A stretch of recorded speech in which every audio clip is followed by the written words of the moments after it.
ഞങ്ങളുടെ ഇന്നത്തെ യാത്ര കുരുമുളകിൽ ഒരു ചരിത്രം തന്നെ സൃഷ്ടിച്ച തോമസ് അങ്കിളുടെ അടുത്തേക്കാണ് കേട്ടോ.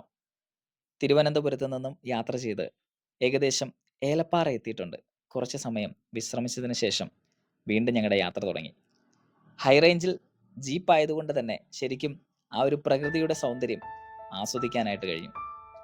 യാത്രയിൽ ഒരുപാട് വ്യത്യസ്തമായ കാഴ്ചകളും പുതിയ അറിവുകളും ഞങ്ങൾക്ക് അറിയാനായിട്ട് കഴിഞ്ഞു. അതിൽ വളരെയധികം ഞങ്ങൾ ഹാപ്പിയാണ്. ഈ യാത്രയിൽ കൃഷിയെപ്പറ്റിയും മറ്റ് ഫാമുകളൊക്കെ ഞങ്ങൾക്ക് വിസിറ്റ് ചെയ്യാൻ കഴിഞ്ഞു.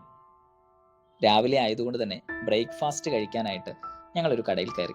ഇവിടുത്തെ ചെറിയൊരു കടയാണെങ്കിലും അവരുടെ ഒരു സ്നേഹവും ഭക്ഷണത്തിൻ്റെ രുചിയും ഒക്കെ ശരിക്കും ഗ്രാമത്തിലെ ആ ഒരു ഭക്ഷണം നമുക്ക് കഴിച്ചു കഴിഞ്ഞാൽ അതിൻ്റെ ഒരു ഫീല് പ്രത്യേകതയാണെന്ന് ഇവിടെ നിന്ന് ഞങ്ങൾക്ക് മനസ്സിലായി. അതുപോലെ തന്നെ ഇവിടെ ഭക്ഷണം കഴിക്കാനായിട്ട് ഇവർ സെറ്റ് ചെയ്തേക്കുന്ന ആ ഒരു ടേബിളൊക്കെ ശരിക്കും നല്ലൊരു വ്യൂ പോയിന്റിലാണ്. അതായത് നമുക്ക് ഈ ഒരു കടയ്ക്ക് ഉള്ളിലിരിക്കുമ്പോൾ തന്നെ പുറത്തെ വ്യൂ എന്ന് പറയുന്നത് വളരെ മനോഹരമാണ്. നമുക്ക് വീണ്ടും വീണ്ടും ഈ ഒരു ഷോപ്പിൽ വന്ന് കോഫി കുടിക്കാനൊക്കെ തോന്നും. അതുപോലെ രാവിലെ തേയിലത്തോട്ടത്തിൽ ജോലിക്കായിട്ട് കടന്നു വരുന്ന കുറേ ആൻറ്റിമാരുണ്ട് കേട്ടോ. ഇവരൊക്കെ ശരിക്കും വീട്ടിലിരിക്കാതെ ജോലിക്കായിട്ട് കടന്നു വരുന്നവരാണ്. ഞങ്ങൾ ഏകദേശം അങ്ങനെ തോമസ് അങ്കിളുടെ അടുത്തെത്തിയിട്ടുണ്ട്. തോമസ് അങ്കിളിന് കിട്ടിയ അവാർഡുകളൊക്കെയാണ് പുറത്തിരിക്കുന്നത് ബാക്കിൽ.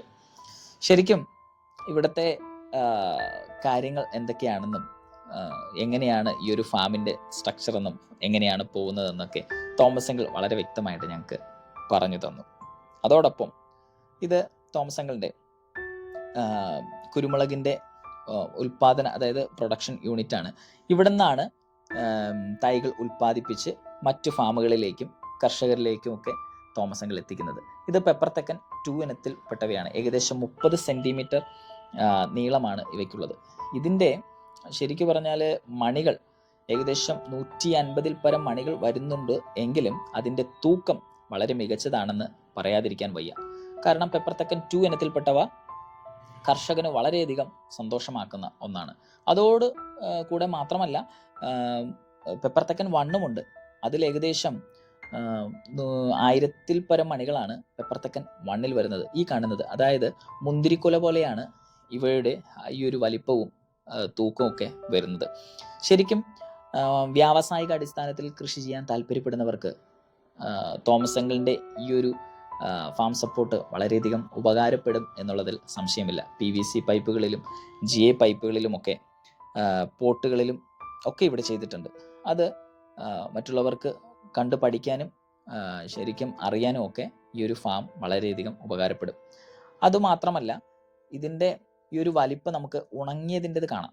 കാരണം ഉണങ്ങിയതിൻ്റെ തൂക്കം മറ്റുള്ളവയേക്കാൾ വളരെയധികം വ്യത്യസ്തമാണ്. പെപ്പർ തെക്കൻ 2 ഇനത്തിൽപ്പെട്ടവ നല്ല വലിപ്പവുമുണ്ട്, നല്ല തൂക്കവുമുണ്ട്. തീർച്ചയായിട്ടും തോമസ് അങ്കിളിൻ്റെ കാഞ്ചിയാറുള്ള ഈ ഫാം സമയം കിട്ടുകയാണെങ്കിൽ നിങ്ങൾ വിസിറ്റ് ചെയ്യുക.